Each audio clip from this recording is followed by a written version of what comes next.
kita dari kelompok 9 yang terdiri dari saya, Riasna Islama, Saya Jaya Salsabila. Saya Sekarang Mira. yang kali ini kita akan melakukan podcast. Dan podcast hari ini itu ada berjudul Kerusuhan tahun 1998. Selamat menonton. Kalian tahu nggak sih tentang teori konflik?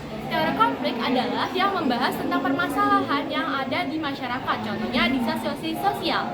Nah, hal ini dipicu karena ada beberapa pihak yang saling bertentangan. Kerusuhan Mei 1998 adalah peristiwa kerusuhan di masa demokrasi. Pemerintah dan pengembangkan sipil dan di Indonesia pada bulan Mei 1998. Peristiwa ini terutama terjadi di kota Medan, Jakarta, dan Surakarta. Dengan ini, insiden-insiden kecil di wilayah lain di Indonesia.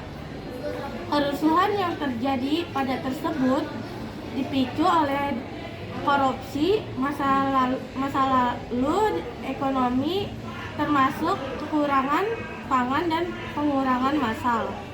Kerusuhan ini mengakibatkan lengsernya Presiden Soeharto dari masa jabatannya itu selama 32 tahun. Dan korban yang paling banyak dialami oleh etnis Tionghoa dan pribumi. Kerusuhan yang terjadi pada 1998 yang terjadi di Surakarta pada 15 Mei 1998, para penjara melakukan pembakaran pada fasilitas-fasilitas umum, contohnya mobil, bus, dan toko-toko yang terjadi pada tempat kejadian. Penyebab dari kerusuhan tahun 1998 yaitu adalah pertama, krisis ekonomi, yang kedua, kemelut politik, dan yang ketiga, hilangnya kepercayaan masyarakat terhadap pemerintahan pada saat itu.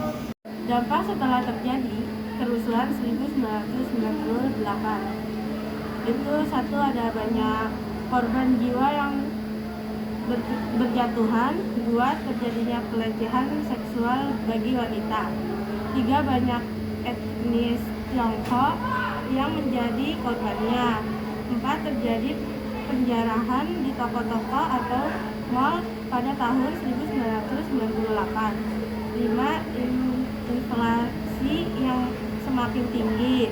Enam, hilangnya kepercayaan masyarakat terhadap pemerintah. Oh iya, Hasna, sangkut pautnya dari kasus tahun 1998 ini dengan Bapak Sosiologi itu apa ya? Kalau untuk kasus ini bisa dikaitkan oleh beberapa tokoh terkenal sosiologi. Contohnya Emil Durkheim yang membahas tentang fakta-fakta sosial yang ada di masyarakat, dan juga kalau misalnya lebih menjabarkan itu bisa masuk ke teori tokoh Pitirim Asorokin karena itu lebih luas wawasannya dan penjabarannya pun lebih jelas. Oh iya, ngomong-ngomong teori konflik, kayaknya aku tahu deh salah satu teori konflik itu kayak kerusuhan 1998 gak sih? Tahu gak sih, Chan? Tahu peristiwa kerusuhan di masa demokrasi pemerintah dan perkembangan sipil di Indonesia pada bulan Mei 1998. Peristiwa ini terutama terjadi di kota Medan, Jakarta, dan Surakarta, dengan insiden kecil di wilayah lain di Indonesia. Kerusuhan yang terjadi pada tersebut dipicu oleh korupsi, masa lalu ekonomi, termasuk kekurangan pangan dan pengurasi massal.